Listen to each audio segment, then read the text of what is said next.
memang harus jadi anak tuh harus nurut ya. Kalau nggak nurut sedikit itu udah durhaka gitu. Dan itu selalu diimplementasiin ke otak gue gitu kan. Orang tua tuh bisa durhaka juga loh.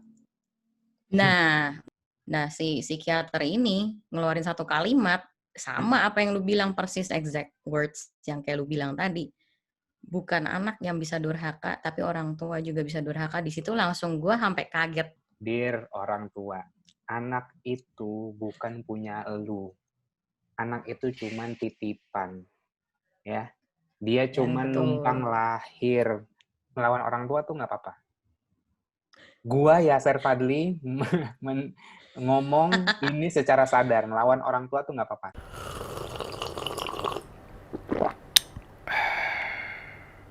3, 2, 1. Hai folks, jadi kesimpulannya kita harus melawan dengan orang tua dan jangan terlalu menuruti mereka. Bukan begitu? Jadi hari ini gue kedatangan tamu kakak Gili Chang. Changnya tuh bener-bener ini marga Cina gitu ya? Iya. C-H-A-N-G, Cheng. Ya, Cheng, Gili Cheng. Terima kasih sudah. Ini sebenarnya requestnya Gili sih. Dan menurut gue menarik karena ya kan lu yang request bukan sih, kayak membahas trauma apa sih? Coba yang dilurusin dulu. Okay. Bapak ini kemarin ngedrop kuesioner. Episode apa ya yang perlu saya bahas lagi? Saya hanya memberikan ide, bapaknya sendiri yang tiba-tiba, oke. Idenya apa? Ya gimana recover dari childhood trauma gitu loh. Soalnya kan dampaknya besar banget kan ke depannya gitu. Nah, itu menarik. Itu menarik karena gue punya pengalaman yang cukup dalam dan gue percaya di saat orang ngasih input kayak gitu sebenarnya dia punya masalah juga. Bukan masalah sih, tapi ada resonate. Kayaknya gue butuh dengar informasi ini dan lo sempat ngechat gue. That's why gue jadi kayak guru musik anak-anak gitu. Jadi kayak lo mencoba terjun ke bidang edukasi. Ya, jadi ya begitulah kurang lebih. Jadi kayak lu ngerasa bahwa di saat jadi anak kecil dan punya kondisi lingkungan yang rough, nggak enak, maka dari itu lu mencoba berkontribusi ke anak-anak kecil ini. Ya, betul sekali. Nah, biasanya kalau orang punya objektif kayak gitu, maksudnya lu nggak mungkin punya purpose kayak gitu kalau lu nggak experience sendiri. Bener gak? Ya, betul banget. Jadi gue percaya setiap profesi yang dipilih orang itu ada alasan tertentu gitu loh. Kalau yang menjalaninya berdasarkan passion ya, bukan berdasarkan ngikutin kata orang atau suruhan orang tertentu gitu. Oke, jadi gue mau jelasin lagi, Gili ini guru musik anak-anak, benar nggak? Lebih tepatnya guru musik tapi instrumennya piano gitu, ngajarin anak-anak piano. Oke, guru musik piano. Terus latar belakangnya apa? Latar belakangnya tiba-tiba nongol kayaknya bahas trauma masa kecil, kayaknya bagus deh gitu. Emang kenapa? Ada apa? Ada apa? Soalnya relatable banget kan, maksudnya setelah gue jalanin hidup gue selama ini, ternyata masih banyak ya orang-orang yang wounded gitu karena childhood traumanya dan belum tahu gitu cara mengobati lukanya mereka. Dan itu tuh kebawa sampai cara mereka memilih pasangan, sampai mereka parenting pun juga efek gitu. Gitu. Jadi ya gue pikir kenapa nggak lu bahas gitu kan? Contohnya gimana? Relatable. Contohnya gimana? Ada contoh-contoh kasus yang bisa lo share gak? Jangan bawa-bawa orang ya, coba diri sendiri aja. Ini curcol dikit jadinya. Ya, gue dulu apa ya? Nggak tahu ya parenting style-nya orang tua ya kalian atau lu gitu. Kalau parenting style-nya ibu gue dulu, jadi pas kecil tuh kalau nangis Asian gitu parent ya. Iya, kalau nangis kan stop nggak? Kalau nggak dipukul gitu kan. Kalau nggak berhenti 1, 2, 3 sentil gitu kan. Terus kalau nggak yang misalnya kalau lagi ngomongin sesuatu, kita hanya berpendapat, bukannya melawan ya, kan typical Asian parent lah gitu lah. Wah, kurang ajar ya melawan gitu. Ngerti nggak sih? Di situ kan kayak perasaan gue didismiss terus. Gitu loh, didismiss terus.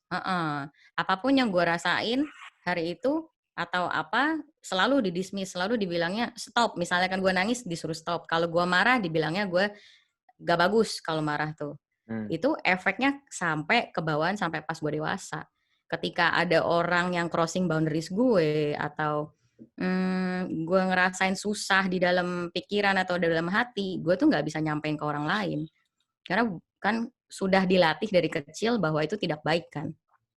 Kalau nangis disuruh stop, kalau marah juga nggak baik gitu. Jadi apapun yang orang-orang misalnya gue udah crossing boundaries gue ngerasa gue nggak comfort, gue nggak bisa ngomong. Apa yang lo lakuin pas yang ada gue bottle up. Pas waktu kecil lo dibentuk sedemikian rupa, apa yang lo lakukan? Lo ngikut aja atau sebenarnya lo sempat rebel? Ngikut aja sih. Jadi dia gede jadi people pleaser. Ini banyak, ini gue yakin banyak banget yang resonate kayak gini karena that's why gue udah bisa memprediksi obrolan kita. That's why tadi di pembukaan gue langsung bikin konklusi kita harus melawan sama orang tua. Di sini konteksnya bukan lo jadi anak durhaka. Karena gini, gue sebenarnya punya purpose juga buat nyebarin message ini. Gue bisa dibilang bukan survivor juga sih. Mungkin kalau orang-orang yang lebih ini kali, lebih tepatnya setiap orang, semua orang lah yang punya orang tua pasti punya trauma masing-masing lah. Cuman kadarnya aja gimana gitu. Nah, nggak tahu kenapa gue merasa beruntung karena saat itu gue melawan. Gitu. Gue merasa beruntung karena di saat itu gue melawan, entah maksudnya waktu kecil kan kita belum conscious banget ya, kayak oke, apa yang bisa gue lakukan, apa segala macem. Tapi saking rough-nya masa kecil gue itu tuh kayak ada, nggak tahu ya, ini jadi kedengarannya superficial, tapi kayak ada yang ngegerakin gue. Jadi kayak gini. Ini gue kasih contoh kasus dulu ya, abis itu kita breakdown. Contoh kasus ya. Okay. Ini umur gue 1 SMP, 6 SD atau 1 SMP lah, gitu. Nah, nyokap gue ini suka mukulnya, tapi gokil banget perlakuannya. Terus sampai gue kayak gini, wah ini kok nggak adil banget nih hidup nih. 1 SMP gue udah mikir kayak gitu, kok nggak adil banget nih hidup nih. Ini beneran ada Tuhan nggak sih nih? Gitu. Ini kalau ini Tuhan kerja apa enggak sih nih? Gitu. Kayak gue gitu. Ini Tuhan kerja apa enggak sih nih? Kok gue diginiin banget? Gue kan masih kecil gitu. Nah sampai kayak gini gue tantang Tuhan tuh, gue tantang kayak Tuhan, kalau lu beneran ada nih, gitu ya. Kalau lu beneran ada, coba kasih gue tanda bener. Gue mau lihat tangan ibu gue yang mukulin gue tadi berdarah, gitu. What? Serius, sekedar berdarah aja, entah gue nggak doain dia tangannya buntung apa segala macam. Gue pengen lihat tangan dia berdarah. Ini gue merinding nih nyerita gini. Gue lupa tepatnya di hari itu juga, besoknya atau seminggu kemudian, pokoknya nggak jauh dari tantangan gue. Itu kejadian, nyokap gue berantem sama temannya atau koleganya atau apapun itu, terus tangannya berdarah dari sini sampai sini, kayak mungkin kena apa sih, pokoknya kebeset, entah pisau, entah meja, entah apa, pokoknya kesabet benda tajam lah. Di situ kayak, wow, ada rupanya ya gitu. Itu benar, ini cerita pribadi gue. Tapi mungkin itu one of a kind lah, maksudnya gue nggak mungkin bikin doa begitu terus gitu. Tapi at least saking gue rock bottom-nya, saking gue fucked up-nya, sampai gue mempertanyakan kayak, wah gila nih, ini Tuhan nggak kerja nih, gue gitu ini. Waduh. Ini Tuhan kerja apa enggak sih? Maksudnya gini, kalau emang misalnya emang dan di saat itu terjadi, gue jadi lebih percaya. Maksudnya gini, bukan lebih percaya Tuhan atau jadi lebih religius, enggak. Gue jadi percaya bahwa apapun yang terjadi di hidup lo, itu terima aja. Kayak gitu. Jangan banyak protes, terima aja gitu. Termasuk perlakuan orang tua apa segala macam. Akhirnya, maksudnya yang bisa lo lakukan adalah, jadi gini, gue ngerasa beruntung, ini jadi gue yang cerita ya, tapi nggak apa-apa lah. Gue ngerasa beruntung ditempatkan di kondisi kayak gitu, yang akhirnya mengasah survival skill gue. Gitu. Gue jadi lebih peka sama lingkungan, gue jadi lebih peka sama orang. Jadi kayak, oke, ini vibe-nya nggak enak, gue cabut. Gue jadi lebih peka, oke, saatnya momen ini, saatnya gue masuk dari segi sosial, dari segi apa gitu. Tapi mungkin lebih ke sosial gitu ya. Gue tahu kapan gue harus nyerocos, kapan harus gue diem, kayak gitu-gitu. Karena mungkin surviving skill gue akhirnya terasah. Tapi kalau balik lagi ke child trauma, sebenarnya pertanyaannya gimana nyembuhin itu? Apa gimana sih sebenarnya dia?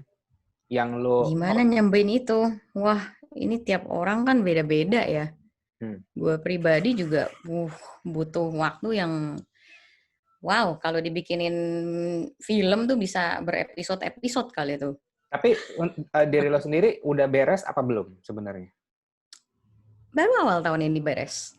Oh, oke, awal tahun ini beres. Gimana beresinnya? Coba bisa di-share nggak? Mungkin orang bisa akhirnya terinspirasi dari cara kita menyembuhkan trauma itu. Ya kurang lebih peran mother di hidup gue ya kurang lebih kayak lu, ya kan?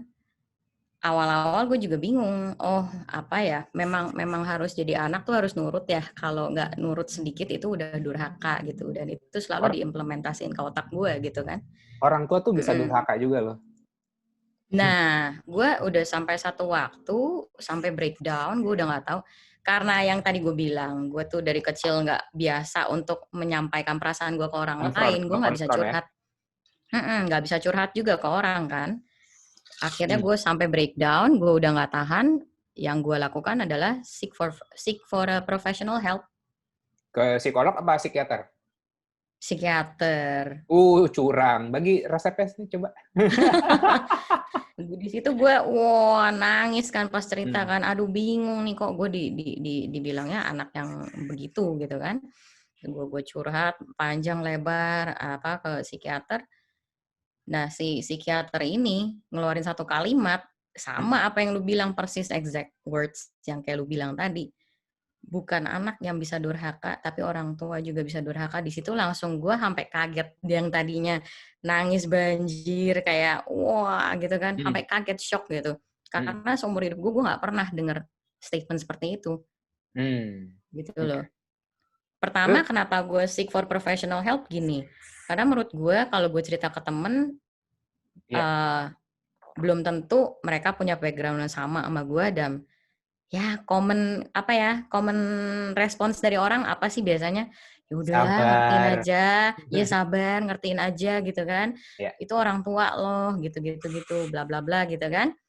Tapi itu kan di situ gue udah wounded, nggak ada yang bisa bantuin gue gitu kan. Ya gue seek for professional help ya simply karena pengen tahu kalau dari segi pandang profesional tuh seperti apa. Jangan tainted sama omongan itu ibu itu harus dihormatin bla bla bla dan sebagainya kan. Jadi gue pengen mendengar perspektif dari si profesional. Dan kalimat yang sama keluar seperti yang lu ucapkan tadi itu blew off my mind gitu. Hah, serius gitu kan? Kok bisa? Misalkan orang tua nggak memenuhi kewajibannya dia sebagai orang tua aja udah salah gitu kan? Gue di sana belajar pelan-pelan gitu. Dari sana gue pelan-pelan, kebetulan gue juga kan guru kan. Kebetulan gue juga guru, jadi gue pelan-pelan juga lihat anak-anak murid gue gitu kan. Oh ternyata banyak ya yang parenting style-nya kurang lebih mirip ibu gue gitu. Dan karena kan gue masih Apa yang lo Apa lakuin nih? setelah ke psikiater? Terus gimana lo akhirnya beresin masalah lo antara lo sama nyokap? Banyak Coba it takes mamahnya Gile nih, yes. dengerin nih mamahnya Gile nih. Apa? Gua kirim ke emak lo deh. Aduh, pingsan gue.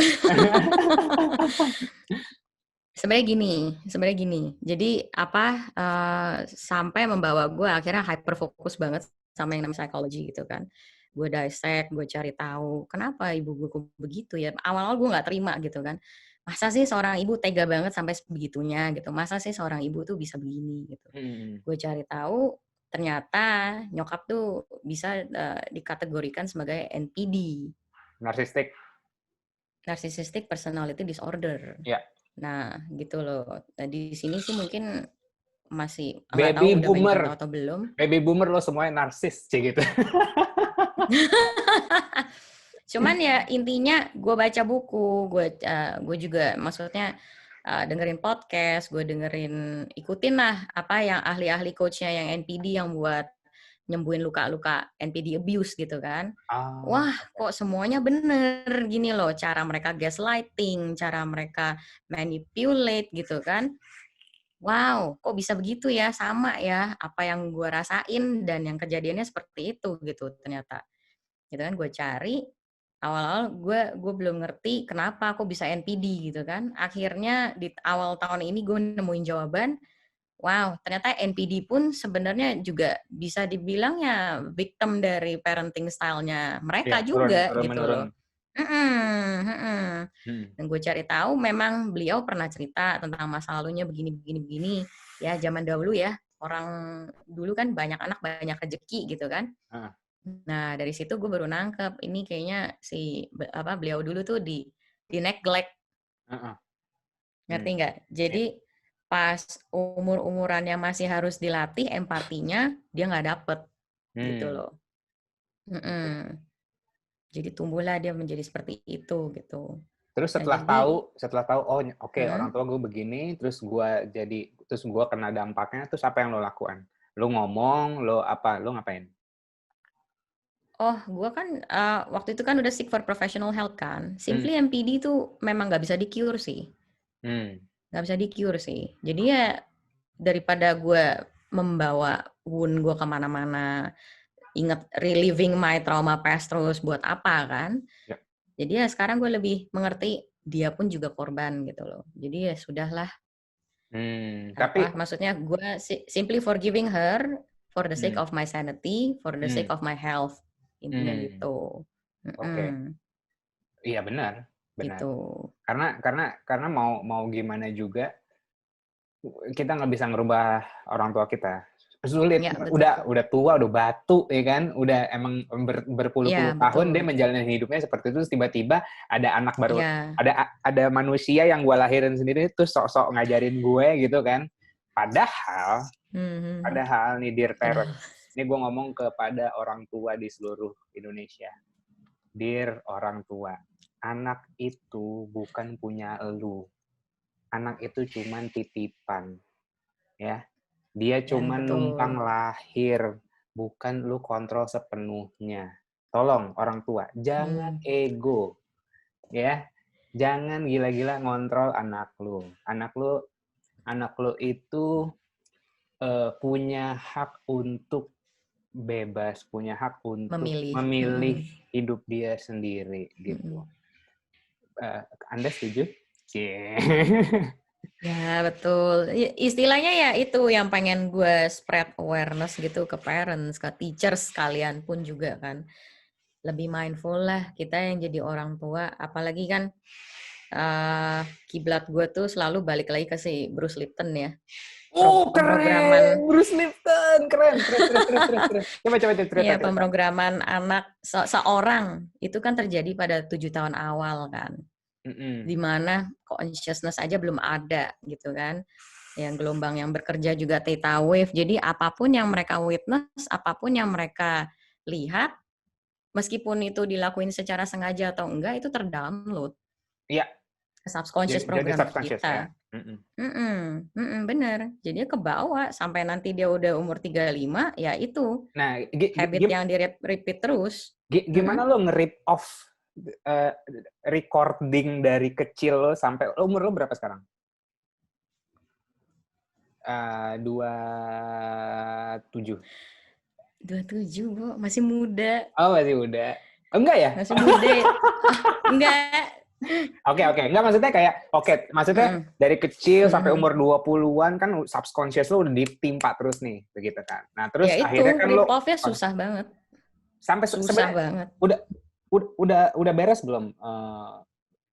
Iya, akhirnya maksudnya sekarang udah pelan-pelan membuka cangkang itu gitu loh. Kan sempat juga makanya dari makanya tadi gue bilang choice of milih pasangan aja juga terbentuk secara nggak langsung. Gue punya cerita. Kan karena kan Kak. Iya, silakan. Nanti silakan. Karena Karena kan NPD itu kan controlling banget kan.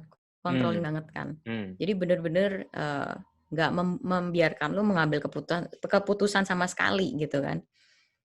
Nah, terus pokoknya intinya gue merasa, jadi bahasa cintanya dia ke gue melarang gitu kan. Itu ke bawah sampai subconscious program. Jadi gue pernah punya pasangan seperti itu juga. Gue kira wajar kok, mungkin ini bahasa kasihnya gitu, bahasa love language-nya mereka gitu. Oh, jadinya masokis gitu loh ya. Kalau nggak dikontrol kurang kayaknya rasanya gitu ya.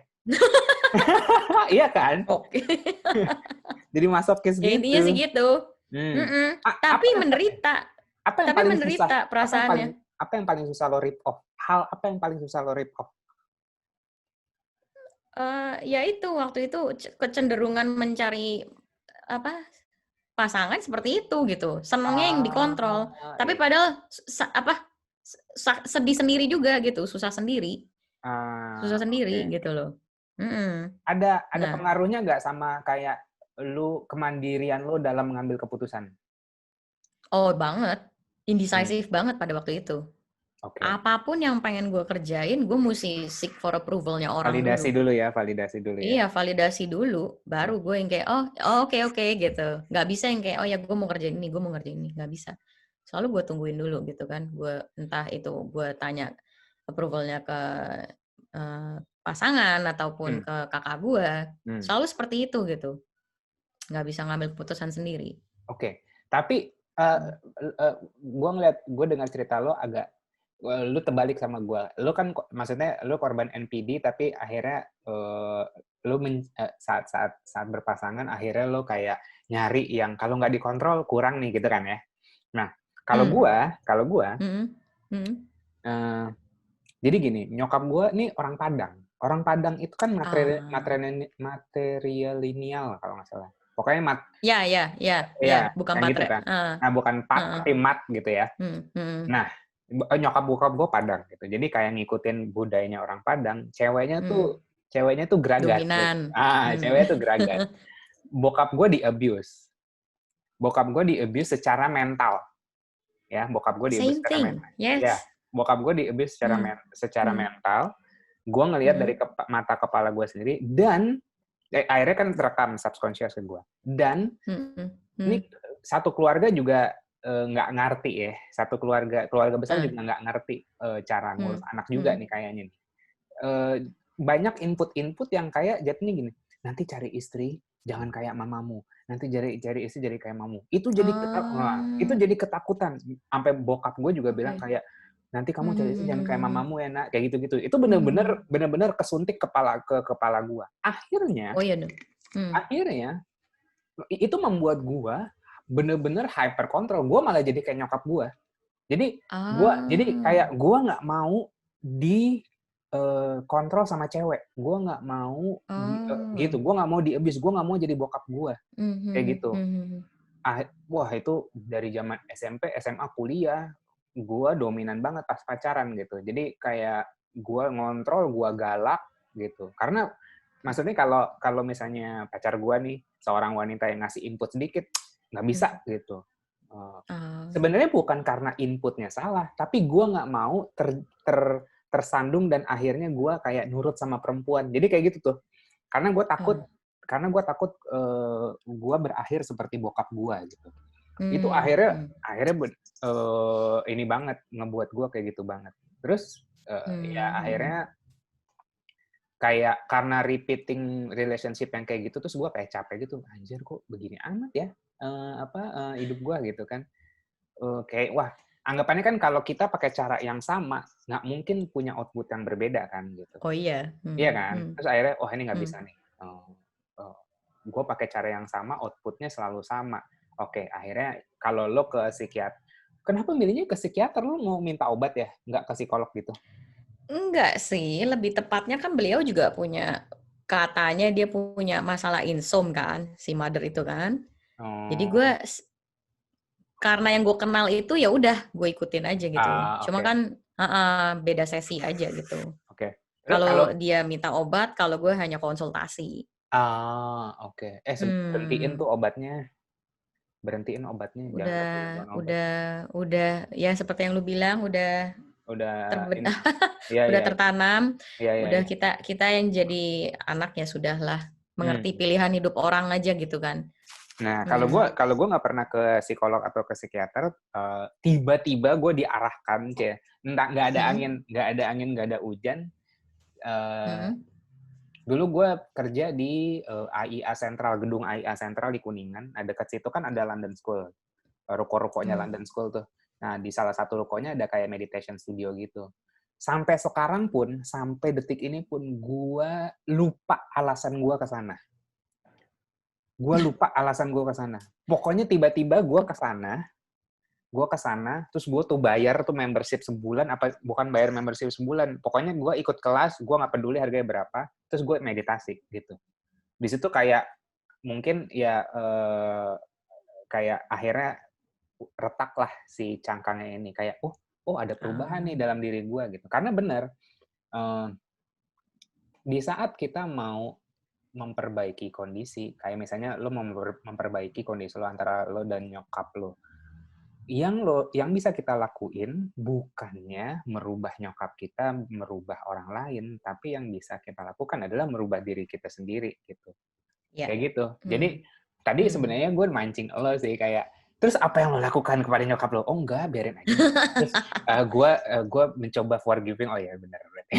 Kayak gue juga kayak gitu. Akhirnya gue tersadar kayak ya susah, itu hidup masing-masing. Maksudnya dari perspektif kita sebagai makhluk hidup gitu. Orang tua kita, ya si orang tua yang melahirkan kita pun punya responsibel terhadap hidupnya masing-masing. Ya udah lu kalau lu mau begitu deh gitu. Iya, betul. Gitu. Sekarang yang penting gue sekarang bisa mandiri, nggak ngerepotin lo gitu. Itu aja sebenarnya udah cukup kayak gitu. Betul. Nah, apa lu ya kayak gitu deh. Akhirnya ya udah akhirnya gue membereskan diri gue sendiri segala macam. Tapi gue pengen tahu sih dari perspektif lo. Misalnya gini ya. Ini secara natural. Secara natural itu kalau misalnya kita experience ya, mengalami sesuatu yang kayak rupanya bagus ya buat diri kita gitu kan. Kan secara natural kita kayak pengen nge-share itu, kayak kayaknya kalau nyokap gua begini juga, atau ya begitu kan, misalnya kayak kalau begini juga kayaknya kondisinya akan lebih baik deh. Lu pernah nggak mencoba itu? Ngobrol ke nyokap lo tentang journey lo ini dan akhirnya bikin lo better gitu. Pernah nggak ya? Pernah kayaknya, tapi memang kayaknya beliau kurang paham gitu loh. Iya sih. Beliau kurang paham apa maksud gue ngomong apa sih gitu kan. Ya gitu. Jadi udah shutdown duluan, jadi apapun informasi yang mau lu sampaikan udah nggak bakal masuk gitu. Jadi memang, jadi ya udah, maksudnya gue cuman mau nyocokin juga kayak ya hopeless. Maksudnya bukan kayak ya susah juga, nggak bakal berarti nggak bakal ada caranya untuk membagikan pengalaman kita ke orang tua kita ya. Tergantung orang tuanya bentuknya seperti apa gitu kan. Tapi untuk my case ya orang tuanya udah shutdown duluan ya susah daripada kita. Umur berapa, Ibu? Udah hampir 60-an, hampir 70-an, Oh hampir gitu. 70 maksudnya. Jadi ya perspektifnya aja udah cangkangnya udah kuat sekali kan. Yeah. Jadi udah agak susah gitu. Lu pernah memikir lu pernah mikir gini gak? Apa tuh? Kadang, aduh, gue nggak enak nih ngomong kayak gini. Tapi karena sebenarnya kayak kadang pikiran yang jujur tuh dikira orang suka kejam kadang-kadang. Pikiran yang jujur nih, pikiran yang muncul di kepala kita, kadang-kadang diinterpretasikan orang kejam gitu. Gue pernah kepikiran sih kayak ini kalau nyokap gue meninggal gue nangis gak ya? Gitu. Lu pernah kepikiran kayak gitu gak? Pernah sih, cuma maksudnya udah lebih lega sih sekarang sih. Simply I forgive her already. Kalau mungkin waktu itu kejadiannya pas tahun-tahun lalu atau pas kapan ya mungkin ya susah Mati aja, gitu loh. gitu. Ya, cuman ya untuk sekarang karena gue udah ngerti dia juga victim of her parenting ya. Dari parentingnya dia yang dia dapat gitu dari orang tuanya. Ya jadi gue simply ya udahlah gitu loh. Okay. Daripada gue keep this grudge on myself gitu kan gak bagus kan. Justru yang bikin gue turning point awal tahun ini juga karena inner engineering online sih. Oh, oke. Nice. Nice. Bener-bener nice. Ini kan si Satguru juga pernah mention kan. Kalau orang bisa nasty sama kita, ya itu dulu gue kalau dilemparin perkataan yang kejam gitu kan dari beliau atau gimana, I took it personally jadinya. Sakit hati, nangis gitu kan. Terus pas Satguru ngomong kayak gitu, gue langsung, iya ya, padahal nggak ada yang perlu dinangisin gitu kan. Kalau orang yang ngomong sama kita nasty ya memang karena di dalamnya dia tuh ada perasaan yang nggak enak juga, nasty gitu. Makanya dia ngeluarin kata-kata seperti itu ke kita gitu. Dari situ gue, oh ya oke, begitu gue kayak punya pelindung sendiri sekarang gitu loh. Jadi kalau sampai seseorang ngomong sesuatu yang enggak, ya simply it's them, not me gitu. Oke. Terus dari segala experience yang udah lo jalanin sekarang, terus lo akhirnya tergerak untuk kayak mencoba berkontribusi ke dunia anak-anak gitu, apa gimana? Gue pengen tahu dong, kan tadi lo kemarin di DM bilang kayak, ya that's why gue sekarang ngajar piano ke anak kecil gitu. Gue pengen tahu dong. Bukan. Jadi kan gue karir ngajar pun juga udah 13 tahun ya dari 2007. Ya pas awal-awal ya gue ngajar anak-anak simply ya itu kayak zombie aja. Yang penting gue kelar kuliah, gue ngajar kan udah default kan. Tuh gue suka tuh cara lo masang ini nih slogan. Life by design. Default. Life by design, not by default. Yeah. Iya itu keren tuh. Ya itu bener-bener gue kayak sleepwalking jadinya setiap hari. Jadi gue ngajar simply ya karena ini pilihan mata pencarian gue kelar kuliah, gue bisa lewatin kok kemarin susah begitu, gue berhasil jadi guru gitu kan. Yang gue emphasize di sini ngajar ya pokoknya penyampaian materi tanpa pengertian harus ngertiin kondisi si anak gitu atau pendekatan secara psikologisnya nggak ada gitu loh. Terus ya gue frustrasi akhirnya. Bedanya apa guru yang lu yang dulu sama cara ngajar lu yang dulu sama cara ngajar lu yang sekarang? Dulu gue mementingkan materi tanpa memperhatikan psikologis anak gitu. Gue bisa kok, kenapa lu nggak bisa gitu loh. Gue dulu bisa kok main lagu-lagu kayak gini, kenapa lu nggak bisa dulu ya, gitu kan. Jadi akibatnya kan namanya setiap manusia kan behavior beda, coping mekanismenya juga beda. Gak bisa kan dipaksa dengan satu cara aja kan. Akhirnya gue ada satu waktu tuh sampai frustrasi, gue pengen berhenti gitu. Gue, perlu nggak gue lanjutin ya kerja ya, ngajar seperti ini. Kok anak-anak malah jadi overwhelmed, gue juga sendiri juga jadi overwhelmed. Kayak kenapa lu nggak bisa gitu ya? Cuman pokoknya. Oke. Bener. Nah, sampai satu saat gue juga udah, aduh gimana ini, gue kayaknya gue harus cari tahu lagi gimana cara sih ngajarin anak-anak supaya lebih mindful lagi. Gue ikutin salah satu workshop gitu kan. Ternyata di situ gue dalamin lagi tuh yang tentang psikologi anak, perkembangan lagi. Spektrum special needs case aja banyak banget, ternyata luas banget.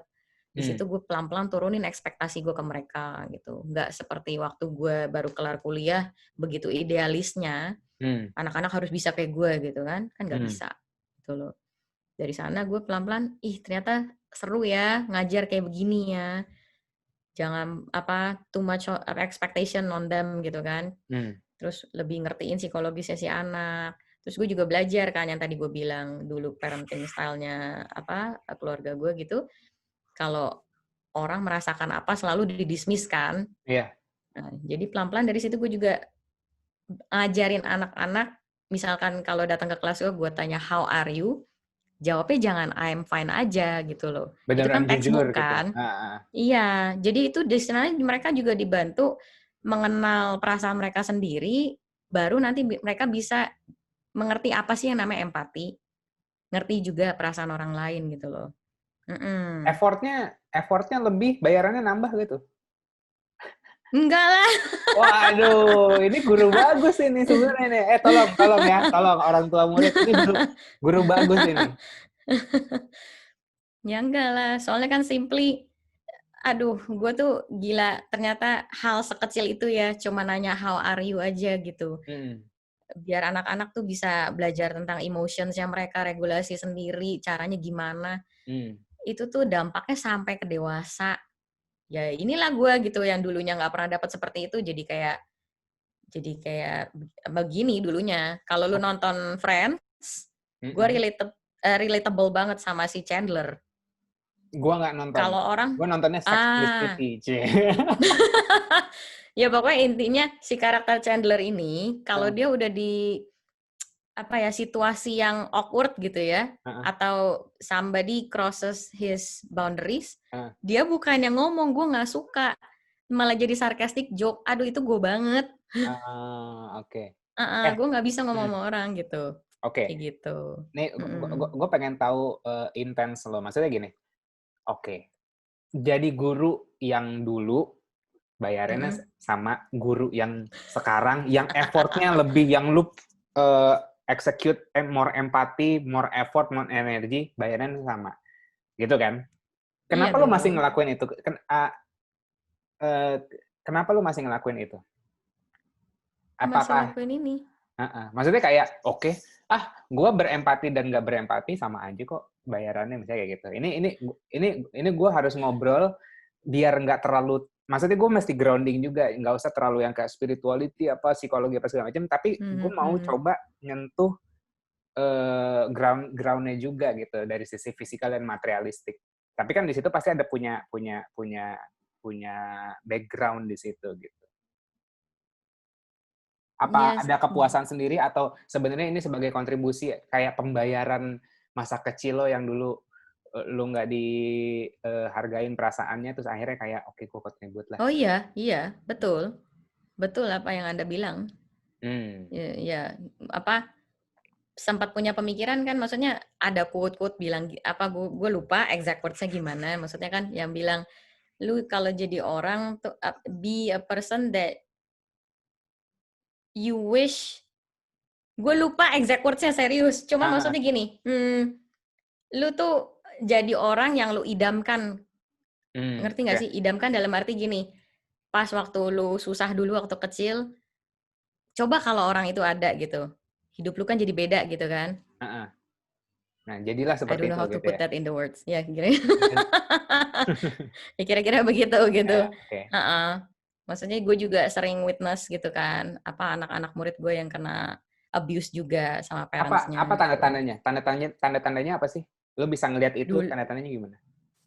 Yang waktu itu sekali pernah jelas banget sih, physical sih. Gue lagi ngajarin rhythm nih, gue tepok dong, ketuk bukan tepok, maksudnya ketuk gitu, 1, 2, 3, aduh sakit, lah ini anak kenapa gitu kan, gue kok dalam hati lebay amat, padahal gue ketuk gini bukannya diapain. Iya. Kenapa? Terus dia nggak mau ngomong. Terus coba emangnya aku ketuk sampai gimana? Ya ampun, ternyata di sini bengkak semua, hitam, bruise gitu. Wow. Terus Nah, apa di yang lo situ lakukan? physical abuse kan. Nggak, not much, karena kan gue bukan siapa-siapa.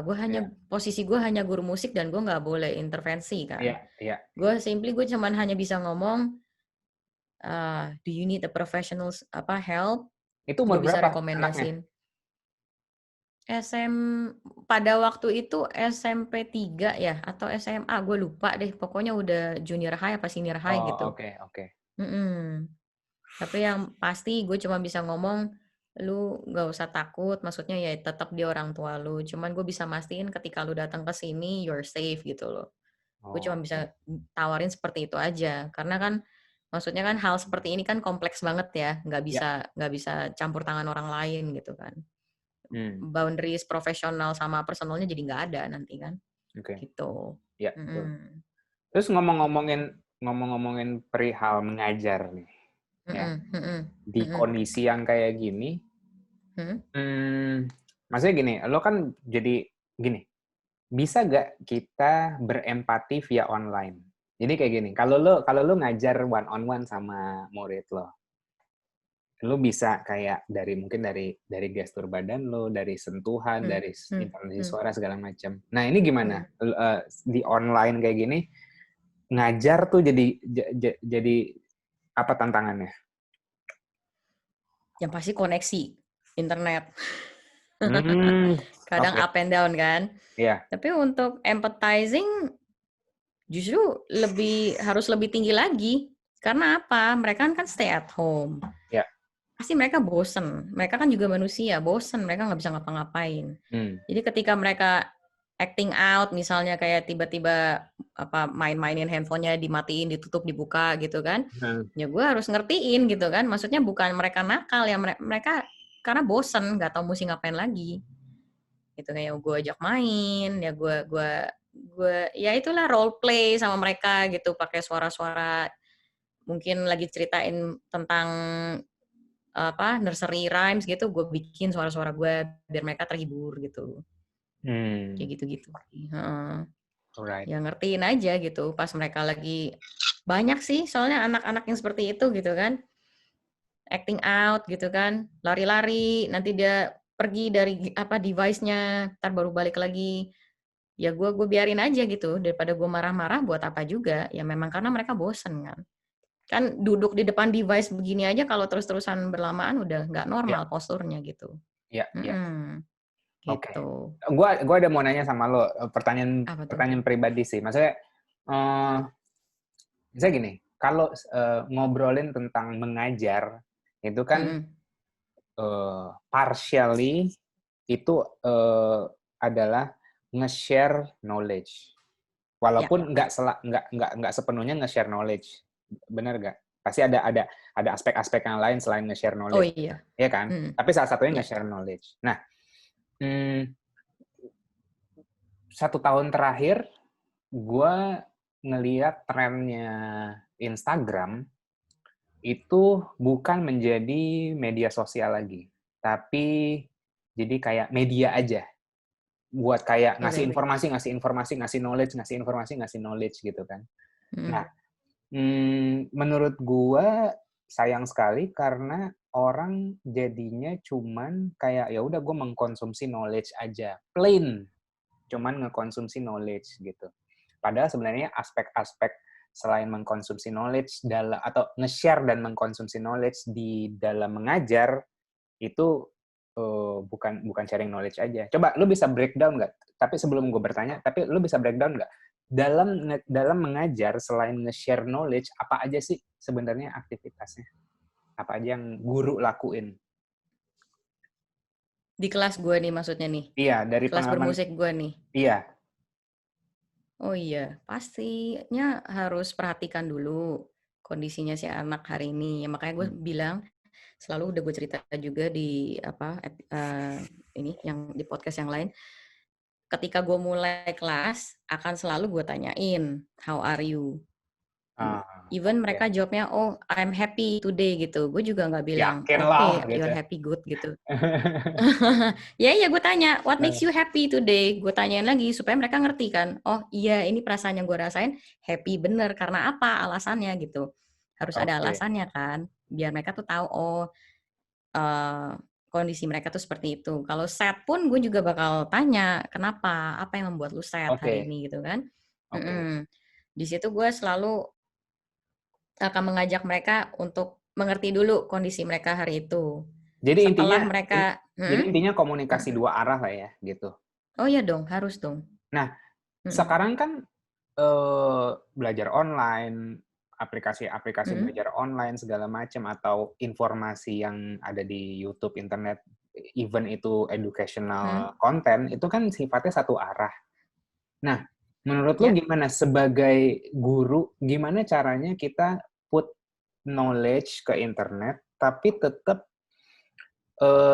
nggak hambar, cuman kayak oke, orang bakal mengkonsumsi konten gue cuman ya udah sebagai knowledge dan informasi aja, padahal sebenarnya kan jauh bukan itu aja gitu. Gimana Ini caranya? bikin program interaktif. Oke. Program interaktif kan juga udah lumayan banyak tuh di YouTube yang bagus ada gitu. Nggak cuman maksudnya Live gitu ya? live juga bisa, atau yang udah recording juga, pre-recorded juga bisa. Oh, oke. Karena Kayak ini ya. lumayan bagus sih base-nya sih itu, kalau lo tahu Dora Explorer tuh. Oh iya ya.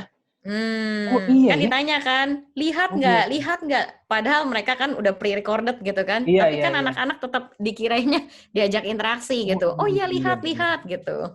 Oh iya benar juga ya. Baru ini gue baru, oh iya benar. Karena iya. Karena sebenarnya gue ini pertanyaan pribadi, karena gue bingung, kayak balik lagi nature-nya manusia kalau udah ngerasain experience yang enak pengennya nge-share. Tapi gimana gue nge-share pengalaman gue ke orang tanpa cuman jadi sekedar informasi doang. Gue mau kayak interaktif. Tapi kan nggak mungkin gue ngomong sama mereka satu gitu kan. That's why sebenarnya that's why gue bikin pick the podcast topics gitu. yang the relatable. Iya. Pick the topics yang relatable sama banyak orang gitu. Iya. Oke, terima kasih Bu Guru jawabannya. Aduh. Ada lagi nggak yang lo mau share nih? Tentang Ya, keresahan lo, keresahan. keresahan. Ini paling cuma bisa nge-share bahwa maksudnya untuk keluar dari childhood trauma memang nggak mudah. Cuman caranya banyak. Jadi dulu gue juga sempat berpikir cara gue keluar dari itu adalah getting married. Gitu. No. Iya, betul. Itu adalah kesalahan yang kurang Barusan baik ya. semalam tuh gue nge-share di IG story gue, budak adalah orang yang menunggu orang lain untuk dibebaskan. Nah, itu juga tuh semuanya terimplementasi pas kita kecil. Makanya kasih asupan tontonan ke anak-anak juga hati-hati. Maksudnya harus di-guide lah. Kan dulu kan zamannya gue waktu kecil kan lagi heboh-hebohnya Disney Princess gitu kan.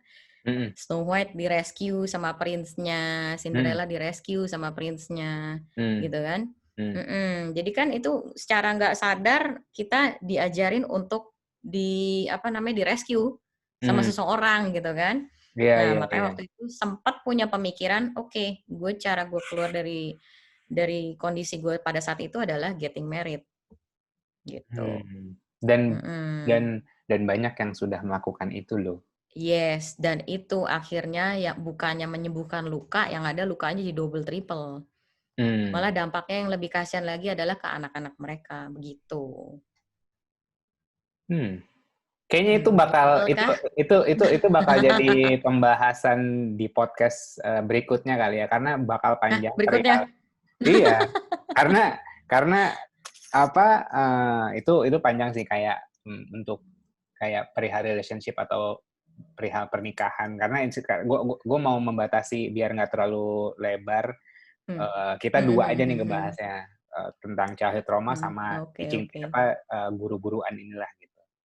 So, ya kita sudah sampai di penghujung pembicaraan nih. Jadi kesimpulannya ya childhood trauma nggak bisa sembuh sendiri, lo harus take action, nggak apa-apa confront. Lo yang tahu gini, kalau ekstrim ya, kalau dari gue melawan orang tua tuh nggak apa-apa. Gua Yaser Fadli ngomong ini secara sadar, melawan orang tua tuh nggak apa-apa. Tapi yang tahu kadarnya, seberapa harus konfront, seberapa intens, cuman lo sendiri yang tahu gitu. Ya. Gitu. Bisa kalau cara gue adalah misalnya kayak gue kabur aja dari rumah gitu. Itu cara gue gitu. Tapi kalau misalnya lu ngerasa oh ini mak bapak gue bisa nih kayaknya diginiin nih gue cabut dari rumah misalnya kayak gue nggak encourage kalian untuk cabut dari rumah, tapi kalian yang tahu batasannya gitu. Gue udah parah banget gitu. Jadi kayak ya extreme case need extreme solution menurut gue gitu. Tapi balik lagi jangan ngerasa bersalah untuk menyampaikan tanggapan atau menyampaikan gagasan kalian ke orang tua kalian, karena itu buat hidup kalian sendiri. Kalau ditunda-tunda, ya lo sama aja buang-buang waktu lo untuk hidup aja sih. Gitu ya. Betul. Alright. Semoga obrolan kita bisa bermanfaat bagi pendengar. So, kalau yang mau ngecek kerjaan lo, aduh gue juga mau nih anak gue diajarin sama Bu Gili, kemana ngeceknya? Boleh ke Instagram, ada gc_music_studio, atau di platform gue yang untuk musik, @imu_indonesia. Oke, ini di situ kita di situ ngapain? Ya di situ gue berbagi cara-cara ngajar, gue juga berbagi cara gue ngajar seperti apa, di sana bisa dilihat sih. 13 tahun Fox, 13 tahun mengajar dan udah nggak galak lagi kayak dulu, sekarang udah lebih berempati, dan tolong tipsnya dilebihin buat Bu Guru ini karena bagus sekali dia cara ngajarnya. Alright, thank you Gil. Thank you banget, thank you udah di invite juga buat ngobrol ngalur ngidul. Ya wes. Buat kalian yang merasa bermanfaat, silakan subscribe, share ke mak bapak lo nih obrolan kita gitu. Share ke teman-teman lo yang menurut lo butuh ngedengerin ini. Kalau mau berkontribusi, mau menyampaikan pendapat, silakan komen. Lo mau ngobrolin apapun, lo ada input apapun, silakan. Gue sebenarnya butuh banget feedback dari kalian gitu. Kayak kemarin gue coba nyampain pertanyaan, tiba-tiba ada yang ngasih masukan, langsung gua sikat kan jadi podcast. So, thank you udah dengerin sampai sini. Thank you banget Gil udah mampir.